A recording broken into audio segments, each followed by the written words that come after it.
Paint ಹೊಡೆಯೋಕ್ಕಾಗಿ ಏನನ್ನೋ ಎಡ್ವರ್ಟ್ ಮಾಡ್ಕೊಂಡು ಕೊನೆಗೆ ಈ ಗ್ರೀನ್ ಕಲರ್ ಸೆಲೆಕ್ಟ್ ಮಾಡಿ ಇದನ್ನ ಹೊಡೆದೆ. ಕೊನೆಗೂ ನಂಗೆ ಯಾಕೋ ಅಷ್ಟು ಇಷ್ಟ ಆಗ್ಲಿಲ್ಲ. ಅದ್ರ ಮೇಲೆ ಸ್ವಲ್ಪ ಪರ್ಪಲ್ ಮತ್ತೆ ಗೋಲ್ಡ್ ಕಲರ್ ಅಕ್ರಿಲಿಕ್ ಪೇಂಟ್ ನ ಹೊಡೆದೆ. ನನ್ನ ಈ ಸೀಶೆಲ್ಸ್ ಅಂತೂ ಒಣಕೊಂಡು ರೆಡಿ ಆಗಿತ್ತು. ನೆಕ್ಸ್ಟ್ ಇದನ್ನ ಟಾಪ್ ಮೇಲೆ ಡೆಕೋರೇಟ್ ಮಾಡಕ್ಕೆ ಒಂದು ಲೇಸ್ ಕೂಡ ಅಟ್ಯಾಚ್ ಮಾಡಿದೆ. ಅದ್ರ ಮೇಲೆ ಈ ತರ ನಾನು ಮಾಡಿದ್ದ ಸೀಶೆಲ್ ನ ಅಂಟಿಸ್ದೆ.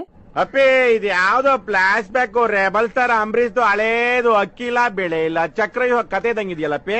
ಆಕ್ಚುಲಿ ಪೇಂಟ್ಗೋಸ್ಕರ ಕೆಲವೊಂದಿಷ್ಟು ಜನ ಪಿಂಕ್ ಕಲರ್ ಮಾಡಬೇಕಿತ್ತು ಅಂದ್ರು. ನಂಗೆ ನನ್ನ ಮನೆ ಹತ್ರ ಇದ್ದ ಶಾಪ್ ಅಲ್ಲಿ ಬ್ಲಾಕ್, ವೈಟ್ ಮತ್ತೆ ಗ್ರೀನ್ ಬಿಟ್ಟು ಬೇರೆ ಆಪ್ಷನ್ಸ್ ಇರ್ಲಿಲ್ಲ.